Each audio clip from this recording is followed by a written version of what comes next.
Theresa May is prepping to head back to Brussels to meet with EU leaders for more Brexit negotiations. This as EU Commission spokesperson Margaritas Schinas says the EU 27 will not reopen the withdrawal agreement.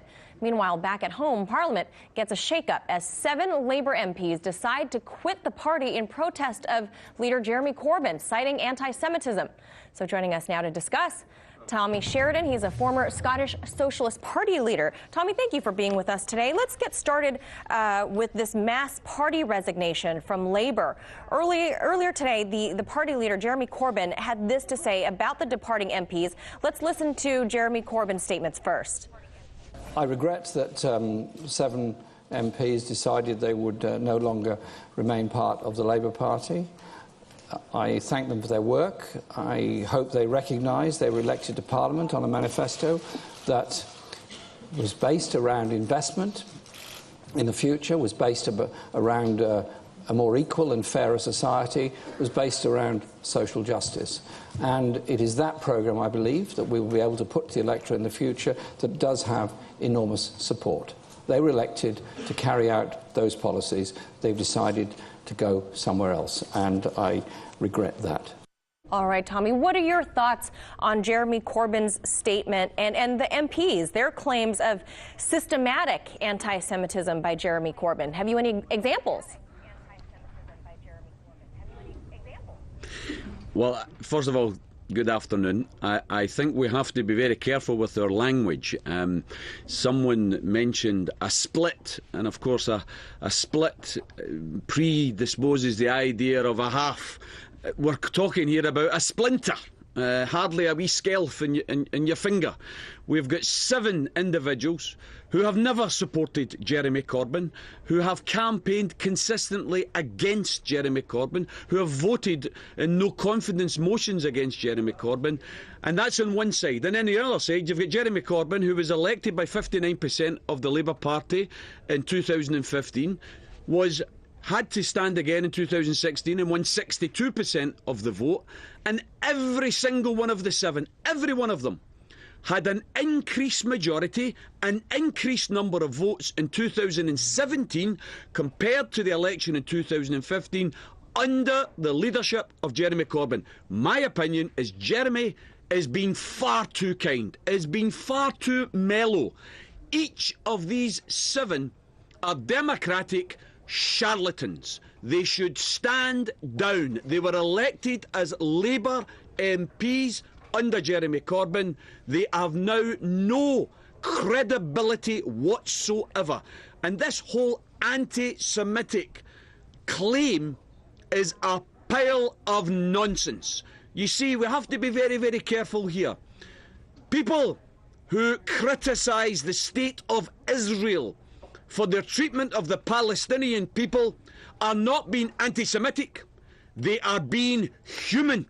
They are standing up for human rights, and we should never allow ourselves to be cornered into a position where you're frightened to condemn the apartheid Israeli treatment of Palestine because you're frightened of being labelled an anti-Semite.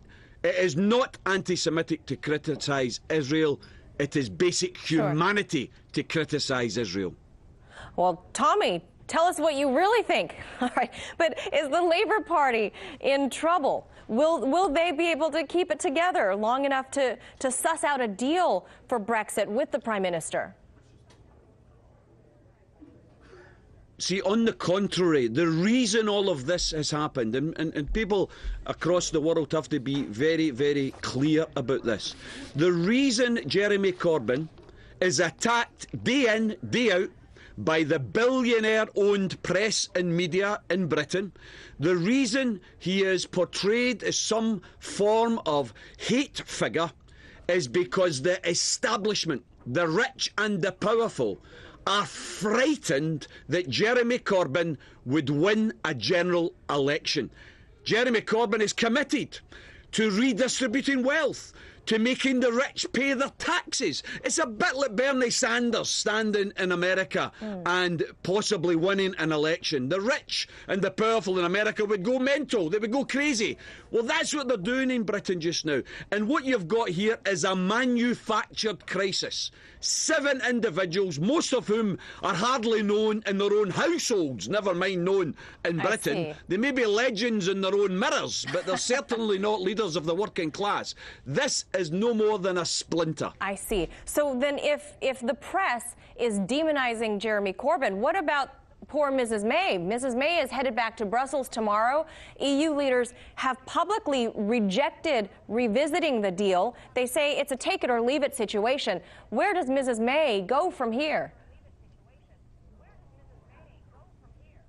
Well, Mrs. May is quite clearly where she should go. She should go to number 10 and make a statement that she's resigning. Mrs. May has already lost more votes in Parliament than any other Prime Minister in British political history. She has no credibility.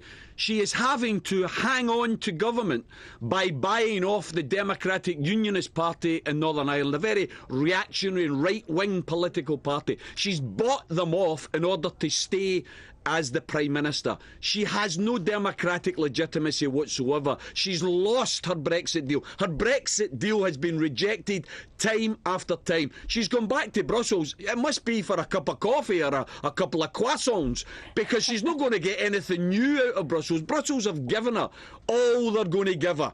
It's about time she stood up and faced the music. She has to stand down. She's no longer got the ability to lead this country. A general election is what's required.